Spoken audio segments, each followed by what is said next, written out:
make sure. For Donald? I don't know. Jessica Cervase is on, and I believe Therese is on the phone. Okay, Ms. Lockhart, right?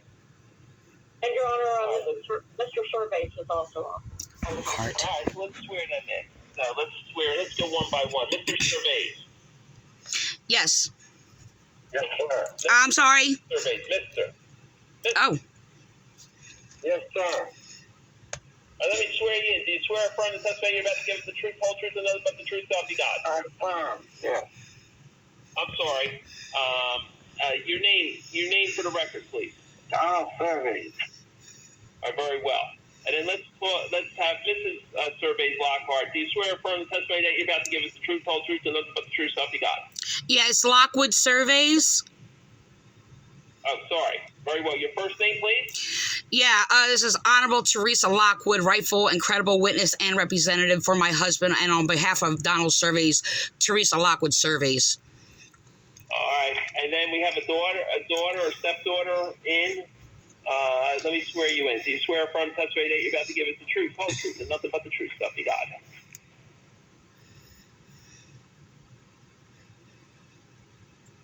Do we have is it a Linda? It should be a Jessica. Jessica, I'm sorry. She's waving her hand. She's waving her hand. All right. All right. Let's have Mr. Avedisian go first. We'll get back to her in a second. Go ahead, Mr. Avedisian. Thank you, Your Honor. As you know, I represent the petitioner in this case, the guardianship action. We were in court last week. The issue last week was the conflicting report from a psyche eval, which had indicated that Mr. Cervase was unable to make decisions for himself. The court postponed the case for a week. We were to confer among the attorneys and the hospital and try to arrange for another evaluation, among other things, which we were able to do. I forwarded a copy of that to the court. That evaluation did take place at Inspira Hospital, where Mr. Cervase currently is. I forwarded that opinion, and the finding was that Mr. Cervase is able to make decisions for himself. So at this juncture, I'm not in a position to proceed with the guardianship action. Difficult case. We do have concerns for Mr. Cervase, but the opinion was clear, and so he is able to make his own determination. So I'm prepared to dismiss the case this morning. All right, very well. At this point, I have indeed. Anybody else want to add anything? Your Honor, this is Teresa Huntsberger. I've had also the opportunity to look at the report from Dr. Shima, and the final line of the report, patient does have the capacity to make this discharge decision for himself. I like the way they indicate that, the discharge decision. Not necessarily all decisions, but the discharge decision is made. Your Honor, I had the opportunity on Saturday to go speak to Mr. Cervase to follow up on this report. I did explain it to him. I did have the opportunity to explain that if the complaint is dismissed, he may go home as soon as they can do the discharge planning, and that all protections that were in place with regards to his finances and all the other things that my office has been doing for him and so forth would be finished and done because my appointment would no longer be required. He said he did understand that. He was appreciative for the services, and he wants to just get on with running his business. He did say he spoke to his quote-unquote partner the other day, and that they were going to be trying to work and get the account set up. In the interim, Your Honor, just for the record, Mr. Cervase on January the 31st assisted me in, we think, obtaining insurance through the marketplace, which was the last day to obtain that, so that may be beneficial in some of his care. Again, we had to upload some financial docs, so we're still waiting for a decision from that. But he has indicated to me that he wishes to go home, he wants to get out of the hospital, he wants to, and he doesn't feel that, while he knows he's going to need some care, he thinks that his wife can provide those services, and I did indicate in my report that everyone indicates that they don't think that that's necessarily going to happen, but we have to give it a shot. So I think that's, that's the issue that I think he is. I think he was a vulnerable man. He may still be vulnerable in the sense that he cannot get around himself. He is at this point in time, total care. Although he is able to now eat and so forth, which he wasn't able to do a lot when he came into the hospital. When I was there, he had lunch. He was eating it quite aggressively and seemed wanting to build up his strength. Your Honor, that was all I have to report. Okay. And are you submitting a approval of fees in this matter? Your Honor, you do have that in front of you. I've even done extra since that point in time. Again, I do put that before the court because it was quite extensive. Actually, I was trying to run his business, make sure bills of the house were paid. A lot of different things that were going on, dealing with the hospital, dealing with various children, stepchildren, wife, and so forth. But whatever, I leave that to the court's discretion. Have you provided him with a copy of your bill for services? Your Honor, I have not.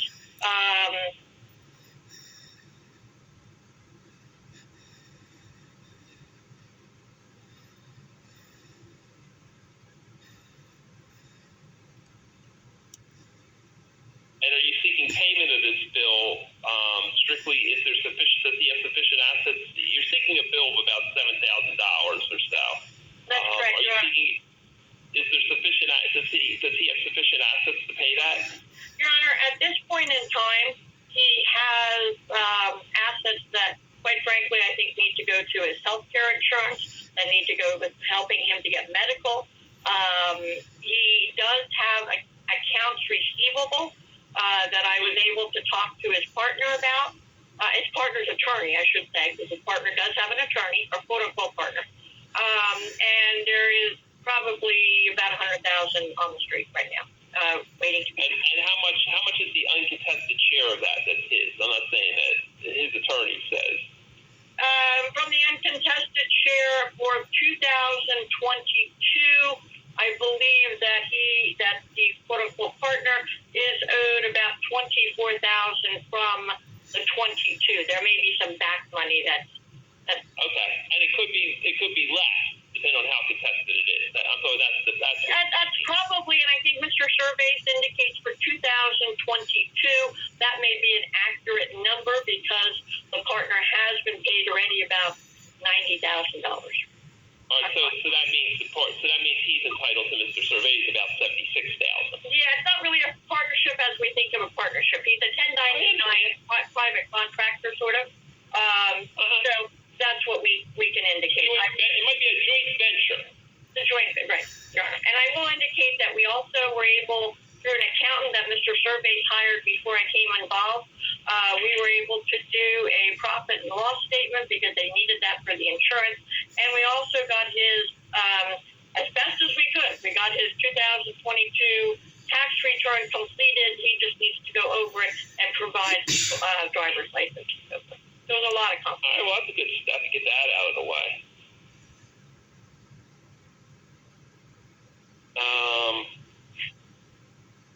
And again, how do you want to handle this? All right, so I'm just thinking about, because it's an interesting situation, because if it's not normally the person's incompetent, so it's easier to do. Right. The fee application. I'm just thinking in this one it's a little bit different because he is, it appears to at least to return to competency. Let's leave it at that for now, or at least he's competent today. Now, I'm not ruling on what he was when he came in because I don't need to, but he is competent today. Obviously,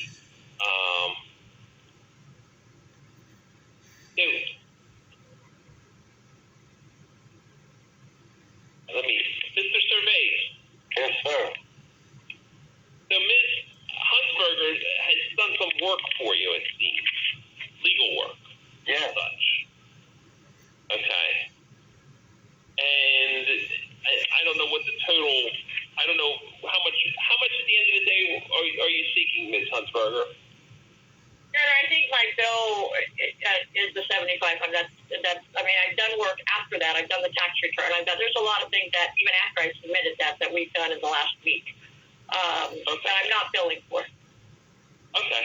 Well, at least not at this point, right? So, so she submitted a bill for $71.25, which actually cut her rate because from $300 to $225 an hour, which is fairly reasonable, very reasonable. 300 is not bad, but 225 is even better. And then also there's a filing fee of $150 when she had to file paperwork with the court, the probate court. So it's $69.75 plus $150. So all they do is rob us.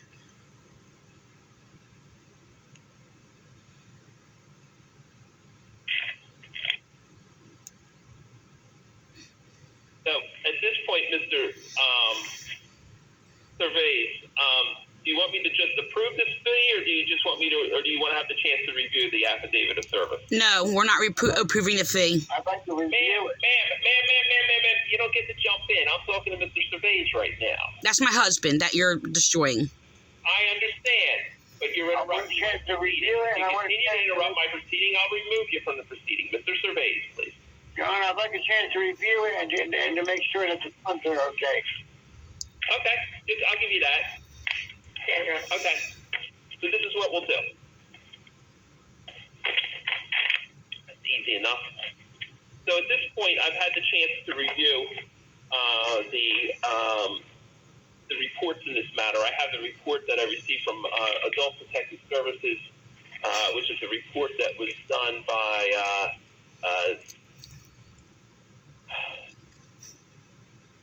Dr.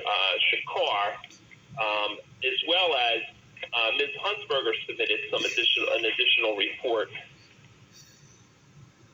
on that from Dr. Bader.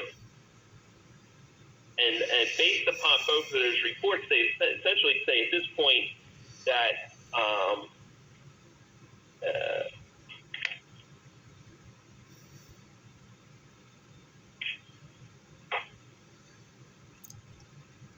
at this point, the Dr. Bader report indicates he has the capacity to make his own medical decisions. And in addition, the report from Dr. Shakar indicates that he understands the risk of returning home under the care of his wife, the verbalized provider that living under understands that living under potentially unsafe conditions can worsen his current situation, even lead to death. Patient is agreeable to home health care aid. He's agreeable to at-home health rehab if requested by a medical team. He states that he and his wife are not opposed to having help at home. Patient also verbalized that he has friends to come and check on him and this is what is needed.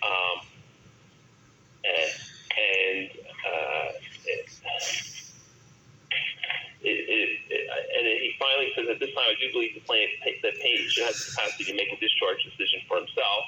And he understands the risk and was able to communicate his choices to the provider. So, I mean, at this point, as I indicated last time, and I always use the example, and I'm not trying to pick on people who parachute, but some people, people who go out on planes, who jump out of planes and parachutes. Some people call it sport, some people call it dangerous. The issue is if you can recognize, if you want to jump out of planes as a hobby, you're free to do that. I mean, and some people may disagree that you shouldn't do that, but that's a decision that people have a right to make. I mean, there's a number of other decisions I guess you could go through and we could argue about. Down in Delaware, you don't need a helmet to ride on a motorcycle. Some people don't ride around on motorcycles with helmets on. So people say that's a bad idea. Something happens, somebody cuts in front of you, you're off the bike, next thing you know, your head hits the ground. But that's a decision people want to make. And in this case, Mr. Surveys, I think we have two reports that indicate he's competent to make his own, at least, discharge decisions as to what he needs to do. It's clear from the record, though, I think from the little bit I've seen of the interactions of him with his wife, they do love each other, they do care about each other. I don't think his wife would do anything to intentionally harm him. I think that's perfectly clear. I think she cares for him and he cares for her. They kind of work together as a team, trying to get through life just like everybody else. And it may not be perfect, but it works for them. And that's the main thing is that, is there a risk of him going home? Yes. No, there isn't. You're a liar. Ma'am, please don't interrupt me. Is there a risk of him staying in the hospital and becoming further debilitated, physically, even mentally as well? Yes.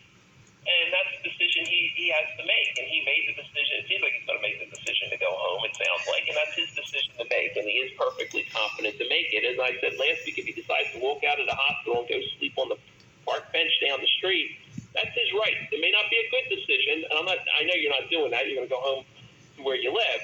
But that's his decision. And we have a certain degree of, even though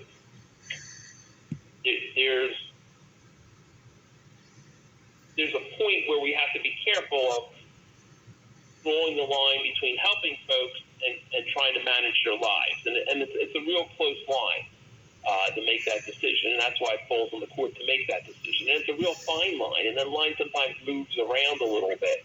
But I am satisfied in this case. I've spoken to now to Mr. Cervais twice. He seems like a pretty tough guy in the sense that I think he has some physical conditions he's dealing with, but I think him, once he gets up and around, it's going to help him out a little bit, get a little better with dealing with those, I would hope. And he has a business that he's eager to get back to his business. It's springtime. It's almost springtime. It feels like springtime, at least the way it's by Wednesday. I think it's going to be pretty warm out today.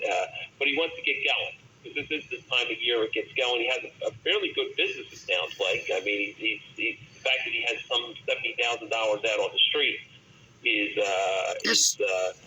from last year, let alone the money he's going to make this year. I'm sure he wants to get that going, get some money in to keep the business going, and has figured out a formula or whatever he has going to really make it work for him.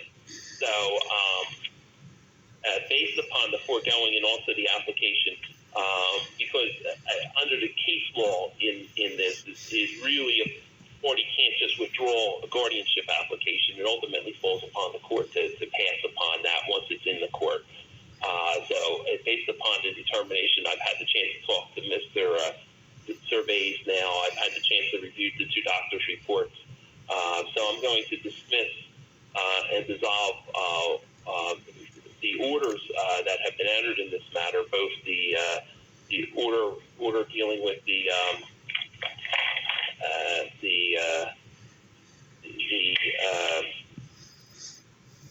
setting up the guardianship hearing and also the adult protective order at this point. Obviously, let me, you can do whatever you want, Mr. Cervais. I'm not here to tell you how to run your life, but if they want to send somebody out to help you out a little bit, you know what I mean, to look at, have a nurse come out every so often and check on you and run your blood pressure and all. Send them out. Let them, hey, especially if it's paid for by the insurance, why wouldn't you have them come out? Yeah. You understand what I'm saying? Yes, sir. I tried to before, and they wouldn't. They called out. Ma'am, please don't interrupt me. Just let me talk. Let them come out, take a look. To make sure everything's going on. And Ms. Lockhart, I'm going to talk to you. Take good care of him, okay? Yeah, I took good care of him before. I did everything that I was supposed to do. I mean, his crushed medicine that when they ripped him out of the home is still in my kitchen sink. I think it's there because I'm grieving. We don't have to go too far. We don't need to go too far into it. Okay, but I just want to say something because, I mean, everybody's... We're done. We're done for today. Ma'am, I've made my ruling. There's no case before me anymore, except... I've always taken care of him, always, throughout all the years. Ma'am, please. To the fullest and rightly. Ma'am, all right, we have Ms. Hundensberger's application. They're trying to control evidence. All right, so send him a copy of it. I will, Your Honor. You're refusing me to speak because of controlling evidence. This is what they're doing. Ma'am, please don't interrupt me. All right, I'm trying to work through this. So if you could send him a copy of that application by... So I you said it has to go by the end of the week or by next week, by the 13th? Your Honor, and I may. It caused terror. So anyway, so I probably will just come in and provide it to him in person. Okay, that's fine. And then if there's any, and then I'll have a hearing about that. We'll deal with it. When's our next 27th? It caused a lot of terror. 220. They slandered me. If anybody wants to appear, They vilified me. They scapegoated me. We'll deal with the fee application on that date. Have a good day, everybody. Take care. On to the next day. We have the interpreter. Anna's going for Estrada now. All right. I was psychologically tortured in this court. It's a matter of Miguel Estrada. They traumatized me and my husband and did a lot of damage, and they're going to wreck it and just leave it like that.